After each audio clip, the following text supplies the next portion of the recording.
Fala aventureiro, fala aventureira, bom dia. Hoje no nosso Café Alquímico eu trouxe um assunto para a gente debater que são os desafios dinâmicos. Como a gente tornar os conflitos dos nossos jogos de RPG um pouco mais dinâmicos. Eu já falei num vídeo recente sobre os encontros aleatórios, para a gente evitar fazer encontro aleatório sem uma lógica por trás, sem uma explicação. Então no vídeo eu descrevo um pouco dessas possibilidades. E agora a ideia não é essa. A ideia nesse desafio é como a gente deixar os nossos... A ideia desse vídeo é como a gente deixar os nossos desafios mais dinâmicos. Como deixar esses desafios mais dinâmicos. De uma forma geral, nos RPGs a gente tem basicamente 3 tipos de desafios. A gente tem o combate, os combates. A gente tem as cenas de ação. O que seria uma cena de ação?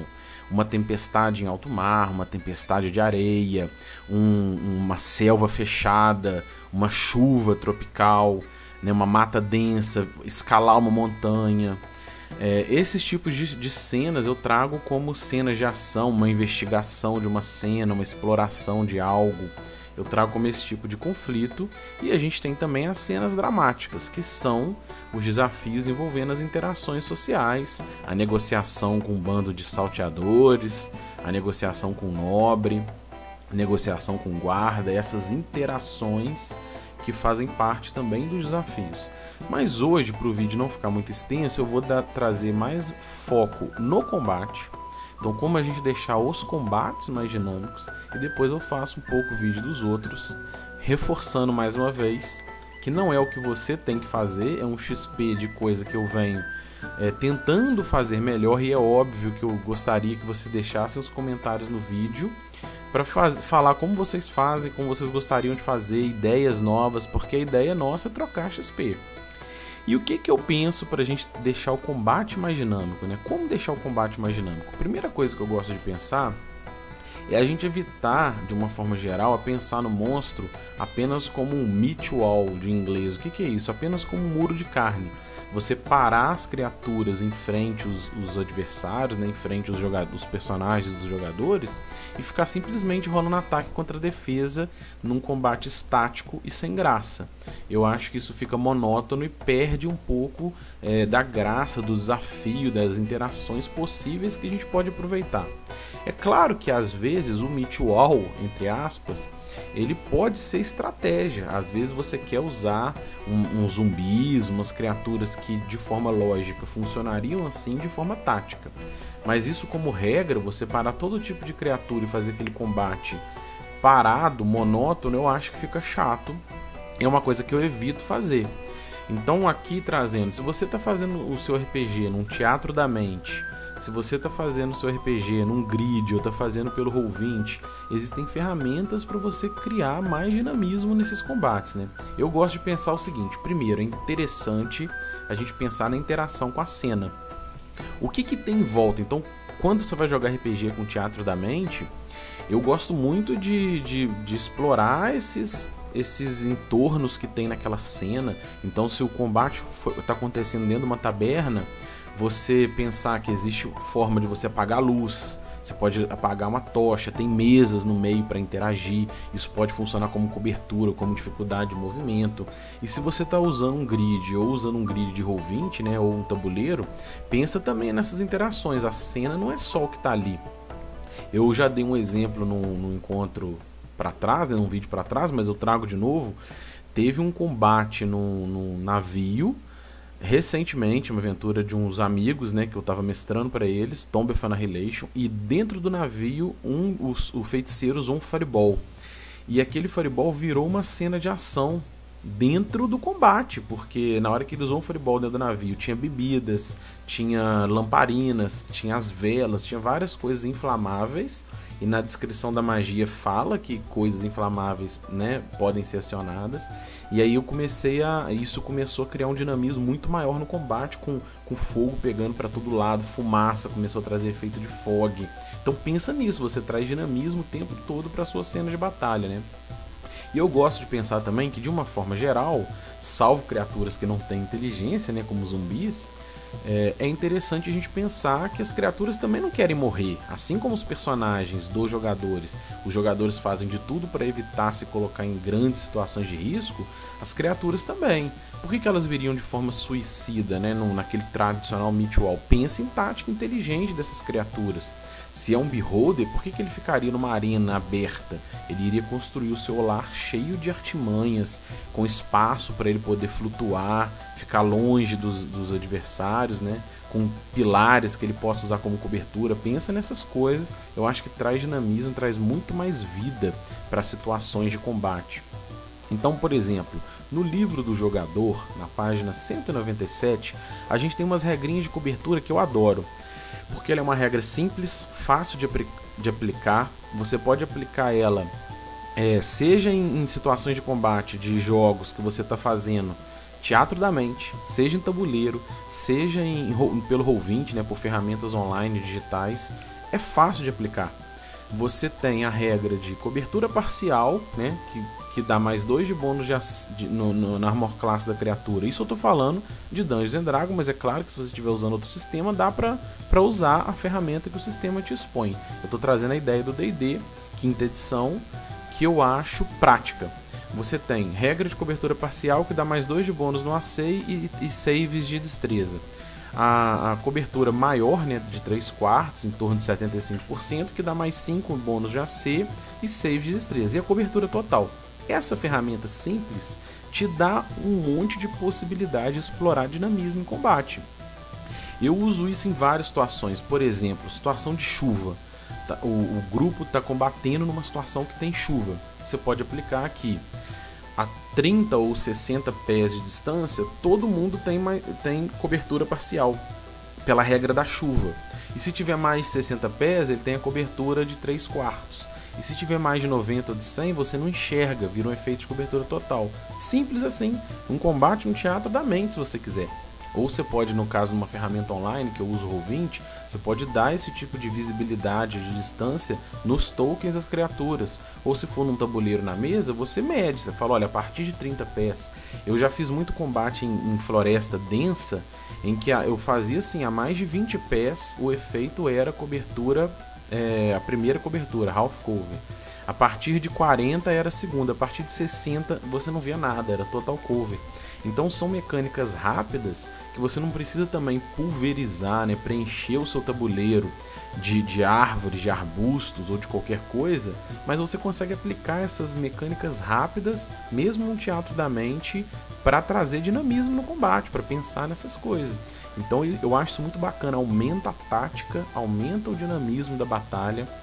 Eu acho essas ferramentas legais, né? Eu trouxe aqui como exemplo uma mata de chute, que recentemente o grupo combateu, e dentro dessa mata eu apliquei essas regras de half cover para trazer isso. Então, se você pensar em tudo, né? Você está numa dungeon, você está explorando uma caverna, ruínas, pensar que ali tem um monte de coisa interagível, capaz de permitir cobertura, capaz de permitir cobertura total, né? Pro inimigo se esconder, para ele simplesmente não ficar naqueles combates de arena aberta, em que não tem nenhuma interação e na maioria das vezes o combate perde dinamismo.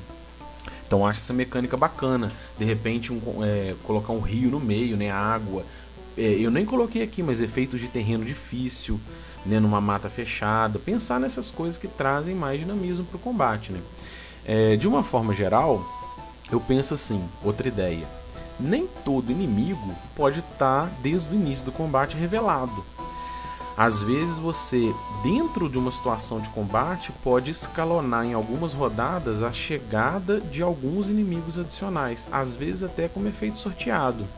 Eu já fiz como efeito de cenário, nos vídeos que eu falo de como articular monstros, como articular boss, né, vilões, que às vezes eu uso muito essas mecânicas de efeito de cenário, e um dos efeitos de cenário pode chegar a mais aliados. Então, se você estiver narrando, por exemplo, se vocês estiverem jogando uma cena de batalha dentro de uma guerra, e aí você vai fazer um mini combate dentro daquele cenário de guerra, você pode usar como efeito de cenário, por exemplo, outras criaturas que estão ali em volta naquela batalha interagirem naquela mini batalha que está acontecendo dentro daquela guerra. Pensa nessas coisas, né, de outros inimigos chegarem. De repente o vilão não se revelou ainda. Enquanto o combate está acontecendo, o principal inimigo se revela. Ou ele pode usar efeito de cenário, já usei também. O grupo enfrentando um arquimago e ele usou como efeito de cenário, ele animou estátuas que estavam em volta, que eram na forma de golems, e aquilo aumentou o nível de desafio, tudo planejado, né? Não criei do nada, já eram opções, que eu gosto muito de usar sorteado na tabela, que eu crio no Roll20. Uma das opções era as estátuas serem animadas.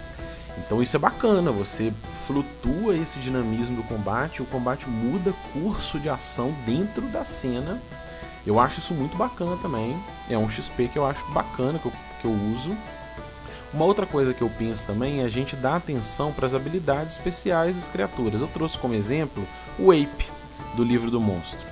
Se você pegar a ficha dele e ver lá, a criatura tem multi-ataque, para ele com multi-wall lutando contra os inimigos, às vezes o combate fica sem graça e não tem dinamismo nenhum, né?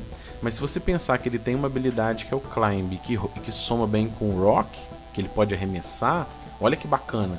De repente, num encontro aleatório, dentro de uma lógica que você quer trabalhar, você traz uma mata fechada e essas criaturas que às vezes são aliadas de um druida, estão protegendo um território. Aí tem que pensar na história, né, que você está trabalhando ali, mas pensar que essas habilidades simples que tem na ficha enriquecem a potencialidade de dinamismo. E aí essas criaturas que também querem sobreviver, né, eles não querem simplesmente servir ali como massa de carne, eles podem lutar no alto das árvores usando esse climb, arremessando coisas e se escondendo, usando efeitos de cobertura, e você traz um desafio muito mais profundo pro combate, né? Eu acho essas situações bacanas, acho isso sempre interessante. Você pensar, se a sua criatura tem voo, por exemplo, um dragão, por que ele pousaria e ficaria parado, lutando no peito, de frente a frente? De repente ele quer usar estratégias de ficar voando, pensar nessas estratégias, né? Eu acho isso sempre muito bacana. Eu vou dar um exemplo aqui, numa campanha que eu mestrei há uns anos atrás, a primeira campanha que eu mestrei em Dungeons & Dragons 5ª edição, de um combate que eu achei bem dinâmico. Eu fiquei bem feliz com o resultado dele, porque na hora eu tive uma ideia de usar essa ferramenta e funcionou muito bem. Eu acho que foi muito bacana, trouxe muitas surpresas para aquela situação, né? Eu vou trazer aqui ilustrado do Roll20, era uma campanha jogada pelo Roll20, e o grupo explorava os subterrâneos de um grande castelo, uma grande construção chamada Thor-Skeld. E nesse lugar existiam duas organizações que eram antagonistas do grupo, mas que também eram inimigas entre si. E num desses encontros aleatórios, nesse Dungeon Crawl que a gente jogou ali na época, o grupo acabou se esbarrando com uma cena em que havia um conflito entre essas duas organizações. Uma das organizações era formada por draconatos vermelhos, né? E a outra eram cavaleiros de um império que estava avançando ali, tentando conquistar essa região para eles. E no meio desse conflito, desse combate, desse combate dinâmico que estava em vigor quando o grupo chegou, então o grupo chegou e viu um combate de duas organizações inimigas deles, mas que eram inimigas entre si. Mas se você vê no canto de baixo da tela, que tem um feiticeiro ali, estava até ferido, ele tinha uma magia concentrada, que o grupo não sabia, ele estava sob o efeito de um concentrate. Ele tinha banido uma quimera que era aliada desses draconatos. E no meio do combate, o grupo focou no feiticeiro e o paladino acabou usando um Mish Step e bateu no feiticeiro. Ele perdeu a concentração e foi revelado. Aqui eu não fiz, aqui eu só fiz para simplificar no Roll20, né? O combate não foi bem assim, porque tinha salas laterais, outros combates acontecendo. Mas no meio de uma situação tensa, ainda surgiu uma quimera que estava banida, um efeito de banishment. Eu até trouxe aqui a magia, né? Se você olhar o banishment, ele é concentração, dura 1 minuto, e no meio desse combate o grupo não sabia, o feiticeiro tinha banido essa quimera, e quando o paladino, ele não usava feitiços de concentração, o grupo não sabia, ele tinha usado uma fireball, usou algumas cantrips, mas no meio dessa batalha dinâmica ainda surgiu uma quimera sobre um efeito de um banimento que foi cancelado pelo próprio grupo ao atacar o feiticeiro, né? E eu achei bem bacana, são algumas ferramentas que a gente pode usar e explorar para trazer cada vez mais dinamismo no jogo. Mas é isso que eu queria trazer no vídeo de hoje, para ilustrar esse começo de discussão de como a gente trazer desafios dinâmicos na forma de combate. A gente sempre pensar nessas interação com o cenário, pode estar chovendo, pode ter uma nevasca, pode ter uma tempestade de areia, o que o cenário tem em volta, se tem efeito de terreno. Eu gosto muito de usar essas ferramentas de cobertura, pensar nessas, né, usar as habilidades das criaturas, olhar a ficha, se a criatura tem voo, se a criatura tem climb, eu posso usar isso para ganhar cobertura, para o combate ganhar em tática e em dinamismo. E é isso, um abraço e até o próximo XP.